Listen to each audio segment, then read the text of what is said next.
পাকিস্তান সেনাবাহিনী যে অপদার্থ সে বিষয়ে এর আগে কোনোদিন সন্দেহ ছিল না।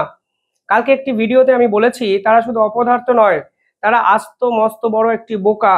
অন্তত পাক এবং ভারতবর্ষের এই যুদ্ধ বিধ্বস্ত পরিস্থিতিতে যেভাবে পাকিস্তান সেনাপ্রধানকে বোকা বানিয়েছে ভারত, এরপরে পাকিস্তান সেনাবাহিনী যে ক্যালিবার তা নিয়ে এক বড় সড় প্রশ্নচিহ্ন সে দেশের মানুষ তুলে দিয়েছে। তারা ডামি বিমানকে কেন্দ্র করে একটি জল্পনা তৈরি করার চেষ্টা করছিলেন।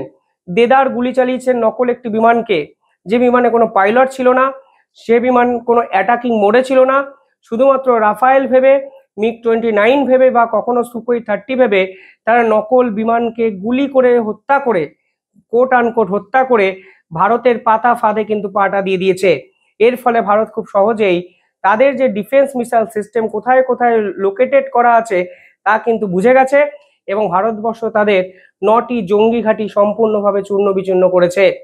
তবে এরপরে যে খবরগুলো একের পর এক আসছে তাতে কিন্তু বোঝা যাচ্ছে পাকিস্তান সেনাপ্রধান শুধু বোকা নয়, বোকার থেকেও যে যদি কোনো আস্ত মস্ত বড় কোনো সুপারলেটিভ শব্দ থাকে, ডিগ্রির শব্দ থাকে, তাহলে তাদের সেনাপ্রধানের বিপক্ষে ব্যবহার করা উচিত। কারণ তারা অজান্তেই ভারতের হাতে এবার এক খাজানা তুলে দিয়েছে। কেন বললাম খাজানা? কারণ এই ভিডিও যদি আপনারা শেষ অবধি দেখেন নিঃসন্দেহে বুঝবেন তারা বাই মিস্টেক যা ভুল করেছেন, এই ভুলের খেসারত শুধু তাদেরকে নয়, চীনকেও দিতে হবে। তারা ভুল করে PL-15 একটি মিসাইল স্ট্রাইক ভারতের উপর করেছিলেন। প্রথমত চায়না PL-15 এই মিসাইল নিয়ে অনেক লম্বা চওড়া কথাবার্তা বলেছিল। তারা বলেছিল তারা এই ধরনের মিসাইল ফিউচার ওয়ার যেরকম মোটিভ হতে পারে সেই ফিউচার যুদ্ধের মোটিভ অনুযায়ী তারা বানিয়েছেন, এবং সত্যি বাস্তবের প্রেক্ষাপটে দাঁড়িয়ে যদি PL-15 মিসাইলের ইনগ্রিডিয়েন্টসগুলো দেখেন তাহলে দেখবেন চায়না কিন্তু নিপুণ দক্ষতায় এই ধরনের মিসাইলকে তৈরি করেছে। কিন্তু তারা শুধু তৈরিই করেছে, যুদ্ধক্ষেত্রে এটা তো কোনোদিন টেস্টেড নয়। ফলে তৈরি করা আর যুদ্ধক্ষেত্রে টেস্ট করার মধ্যে কিন্তু আকাশ পাতাল পার্থক্য আছে। তা কিন্তু এই পাকিস্তান এবং ভারতের যুদ্ধ বিধ্বস্ত পরিস্থিতি আমাদেরকে বুঝিয়ে দিয়েছে। অর্থাৎ লম্বায় অনেক বড় বড় কথা বলে কোনো অস্ত্রকে জাস্টিফাই করার ক্ষমতা এই মুহূর্তে চায়না আর দেখাবে বলে আমার তো মনে হয় না। পাকিস্তান এবং ভারতের এই যুদ্ধক্ষেত্রে একটি PL-15 মিসাইল ভারতে এসে পড়ে। কিভাবে এসে পড়েছে আমি তারও টেকনিক্যাল ব্যাখ্যা দেব। এই PL-15 মিসাইল যখন ভারত নিজেদের দখলে নিয়ে নেয় তখন থেকে ব্রিটিশ মিডিয়া, ফ্রান্সের মিডিয়া, জাপানের মিডিয়া, বিশ্বের একাধিক তাবড় তাবড় মিডিয়া দাবি করেছে তারা এই PL-15 মিসাইলকে নিজেদের হেফাজতে নিতে চাইছে। তারা দেখতে চাইছে চীনারা ঠিক কোন কোন টেকনোলজি ইউজ করে এই PL-15 মিসাইল বানিয়েছে। 9th মের পর 15th মে, 14th মে একাধিক নিউজ পেপার আপনারা দেখে নিন, সেখানে দাবি করেছে, মানে বিদেশের একাধিক মিডিয়া এই মিসাইল নিয়ে আগ্রহ প্রকাশ করেছে, কারণ সে দেশের সরকার এখন চায় ভারত যেন সেই মিসাইল একটি বারের জন্য হলেও সেই দেশকে তুলে দেয়। তাহলে টেকনোলজিক্যাল যে ডায়াগ্রাম আছে সেই ডায়াগ্রাম সম্পর্কে ফ্রান্স, জাপান, UK বা USA জানতে পারবে, এবং তারা সেম আরেকটা মিসাইল তৈরি করে চায়নার বিপক্ষে কোনো না কোনো সময় কাজে লাগাতে পারবে। তবে ভারত দেবে কি দেবে না তার জন্য এই ভিডিও আমি করছি না। আমি একটু আপনাদের বলার চেষ্টা করি কেন PL-15 মিসাইল নিয়ে এত আন্তর্জাতিক মহলের আগ্রহ। দেখুন, প্রথমত এই মিসাইল যারা বানিয়েছে জুজু হন্ডা ইলেকট্রনিক্স, চায়নার একটি কোম্পানি, তারা অত্যন্ত নিপুণ দক্ষতায় এই মিসাইল বানিয়েছে। পাকিস্তানের সরকারের পক্ষ থেকে বারংবার দাবি করা হয়েছিল তারা এই ধরনের চাইনিজ মিসাইল ব্যবহার করেনি। কিন্তু যদি এই জুজু ইলেকট্রনিক্স বা জুজু হন্ডা ইলেকট্রনিক্সের শেয়ার দেখেন তাহলে আপনারা বুঝবেন যেভাবে শেয়ার এক ধাক্কায় নিম্নমুখী হয়েছে সেটা পরিষ্কার করে দেয় যে আসলে এই মিসাইলকে ভারতবর্ষ সম্পূর্ণভাবে ধ্বংস করেছে। এমনকি একটি মিসাইলের সম্পূর্ণ কাঠামো ভারতবর্ষ উদ্ধার অব্দি করেছে। এই মিসাইলকে নিয়ে এত আগ্রহ কেন? কারণ চায়না দাবি করে এই মিসাইলের মধ্যে 2 ওয়ে ডাটা লিঙ্ক সিস্টেম আছে, অর্থাৎ দুপক্ষই ডাটা কালেক্ট করতে পারবে। একটা বা পক্ষ নষ্ট হয়ে গেলেও আর একটা কোনো না কোনো উপায়ে তারা এই মিসাইলের ডাটা কিন্তু তাদেরকে কন্টিনিউয়াসলি বিভিন্ন ডাটা বা তথ্য প্রোভাইড করবে। পরবর্তীকালে বলা হয়েছে এই মিসাইলের মধ্যে যে র্যাডার সিকার আছে সেটা অত্যন্ত উন্নত মানের। পাশাপাশি এই ডুয়েল পালস সলিড মোটর আছে এই মিসাইলে। শুধু তাই নয়, এই মিসাইলটি হলো visual range air two air missile, যা কিন্তু গাইডেড মিসাইল হিসাবে ব্যবহার করা হয়। অর্থাৎ আগে থেকে আপনি টার্গেট লকড করে দিলেন, সেই লোকেশনে আপনার মিসাইল গিয়ে হিট করবে। এবং চায়না পরবর্তী সময়ে যুদ্ধের কথা ভেবে এই ধরনের অত্যাধুনিক মিসাইল কিন্তু বানিয়েছে।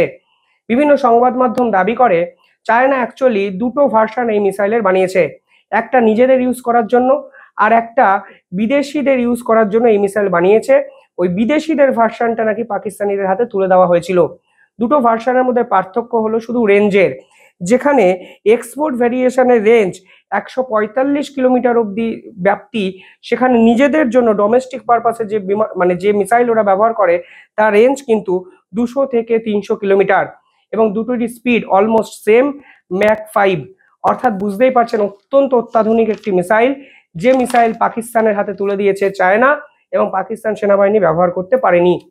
একাধিক রিপোর্টে বলা হচ্ছে পাকিস্তান দুটি ফাইটার জেটের মাধ্যমে এই ধরনের PL-15E ভার্সনের মিসাইল ব্যবহার করার চেষ্টা করেছে ভারতের বিপক্ষে।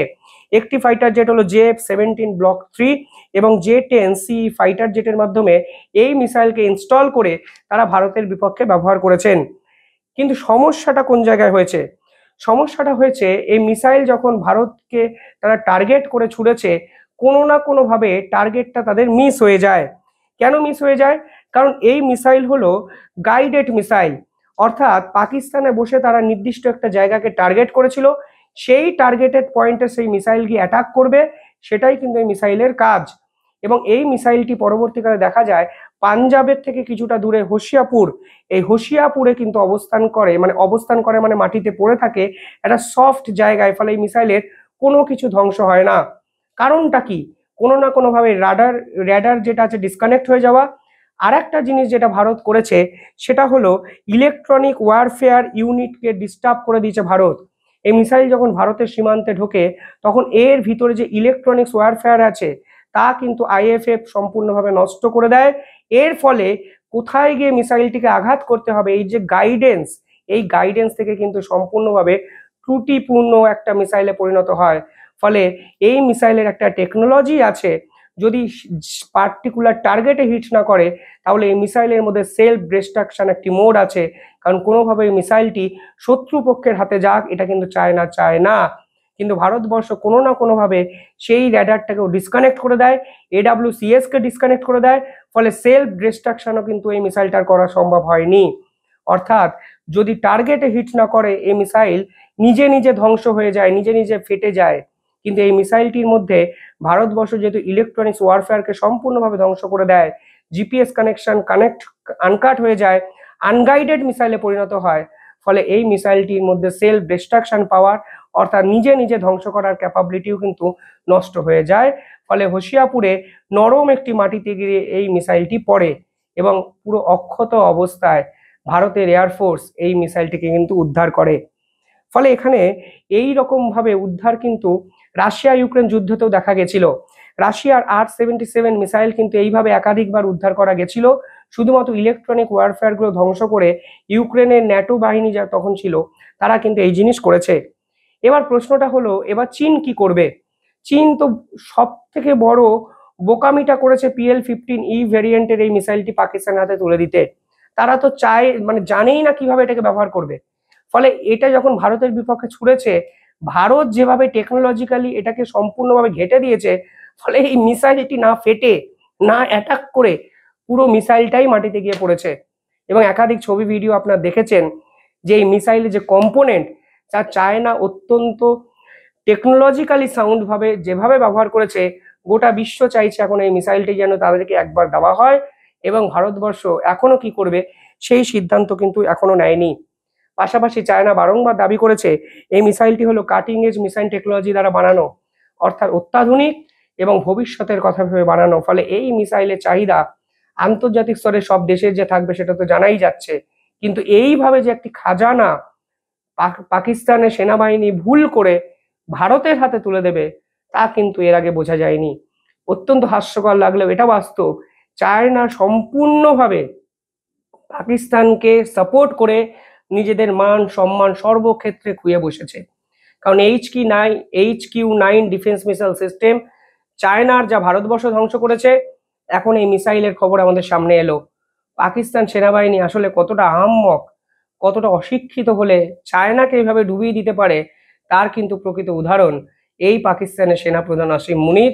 এবং আজকে চায়নাও হয়তো কপাল চপড়াচ্ছে যে তাদের প্রত্যেকটি মিসাইল যারা বানিয়েছেন সেই ম্যানুফ্যাকচারিং কোম্পানিগুলোর শেয়ার কমপ্লিটলি নিম্নমুখী, এবং তারা ভারতকে দায়ী করতেও পারছেন না। তাহলে আন্তর্জাতিক প্রেশারের কাছে তাদের যে আসল চরিত্র সেটাও কিন্তু এক্সপোজড হয়ে যাবে। সব মিলিয়ে পাকিস্তানের খাজানা ভারতের হাতে। কি হবে পরবর্তীকালে, নিঃসন্দেহে অনেক আপডেট আসবে। আমি আপডেটেড ভিডিও আপনাদের জন্য এই বিষয়ে নিঃসন্দেহে বানাবো। দেখতে থাকুন দ্য ইন্ডিপেন্ডেন্ট বেঙ্গল। কমেন্টে জানাবেন আপনারা কি ভাবছেন। ধন্যবাদ।